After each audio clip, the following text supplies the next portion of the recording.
İsrail dünyanın belə qlobal probleminə çevrilib. Bu İsrail, özdə burada problem nədir? Burada problem əsasən də Netanyahu'dur. Bu adamın cinayət işi var deyənə. Bu adam dünyanı məhv edir özündən ötürü, özündən. Və baxın Zahar bəy, maraqlısı nədir? Baxın burada biz indi mən yenə dəfələrlə demişəm. Desəm ki, Zahar bəy, məsəl üçün deyirəm də, biz bu müsəlman olaraq bu əməlləri eləməliyik. Mehdi əleyhissalamın zührunu, gəlişini tezləşdirməliyik. Siz mənə deyirsiniz, Turab bəy, siz siyasətçisiniz, parti sədrisiniz. Axı bu dini şeydir, bunun siyasətə filan beşim. Düzü deyirsiniz də, tamaşaçılar da deyər.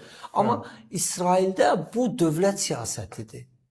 Bax bu basa-basta. Dini dövlət deyirlər. Elə İsrail də dini dövlət. Bunlar amma baxın, bunlar dini dövlət deyəndə bunlar nə deyir? Məhz adına yazmalıdır. Dini dövlət, onda olacaq dini dövlət. Dini dövlət odur ki, dövlətin fəaliyyətinin məqsədi dini ehkamları həyata keçirmək üçündür. Adamlar da açıq-aşkar deyir ki, bizim məqsədimiz gedib belə deyək də İsraili böyütmək, həmin o Qüds məscidinin altındakı Süleyman məbədini inşa eləmək və Maşehin, ola Maşet deyir, məsciddir, onun gəlişini təmin eləməkdir. Bunu açıq elan edirlər və bu bax bu namədə bunun naminə də bütün yaxın şərqi alov içində yandırırlar. Bax orada 40 milyon soydaşım var. Bəli, bəli.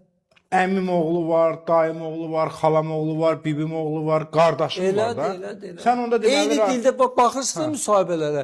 Eyni dildə danışırıq. Amerikanı da söyləyənlər var. Bizim ləhcə ilə söylər. Qardaş, bu bizim millət. Yox, biz eyni millətdir də. Bəs onda mən necə razı olum ki, mənim qardaşımın başına bomba balası, körpə balası məktəbə getsin, axşam meydi gəlsin. Qız uşaqlarını, 160 qız uşağını öldürürsən. Bəli. O ölən uşaqlar sənin, bizim balalarımızdır da. Elədir, təbii ki. Doğmalarımızın... Yaxşı, mən bunu necə müdafiə edə bilərəm? O hadisənin Xocaldan nə fərqi var?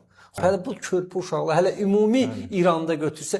Yəni, bilirsiniz Zahir bəy, əgər biz ədalətli olmaq istəyiriksə, onda lap siz demiş, bax qoyaq qırağa, qardaşlığı, müsəlmanlığı filanı, qoyaq hamısını qırağa, lap bir dünya insanı kimi, dünya vətəndaşı kimi bir ədalət hissindən çıxış eləyək. Bir tərəfdə məktəbləri bombalayan, dövlətlərin ərazisini, sərhədlərini pozan, işğal eləyən, ona söz atan... Açıq şəkildə deyən ki, gəl sərvətlərini mənə ver. Bəli. Bu nə deməkdir? Bu oğurluqdur, bu imperializmdir. Bu açıqdır da, gizli deyil ki. Bilirsən, bizimkilər, o İsrailin tərəfini saxlayanlar nə deyir? Deyir, biz oradakı, cənubdakı qardaş bacılarımızın azadlığı üçün İsrailin tərəfini saxlayır. Sən onun balasını öldürürsən. Hansı ki, adamların özü canlı müsahibə verir ki, qardaş, İsrailə lənət filan və çıxırlar. Məsələn, körpələrini öldürür. Amerika elan eləmişdi, körpüləri vuracaq, elektrik stansiyalarını vuracaq. Cəmaət çıxdı, körpülərin üstünə elektrik stansiyalarının tərəfindən vur bizi.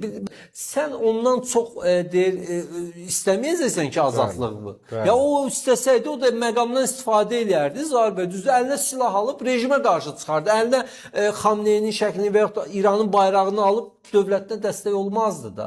Yəni bunu biz durmuşuq, bəzən Cənubi Azərbaycandakı türklərdən çox onların azadlığını düşünürük.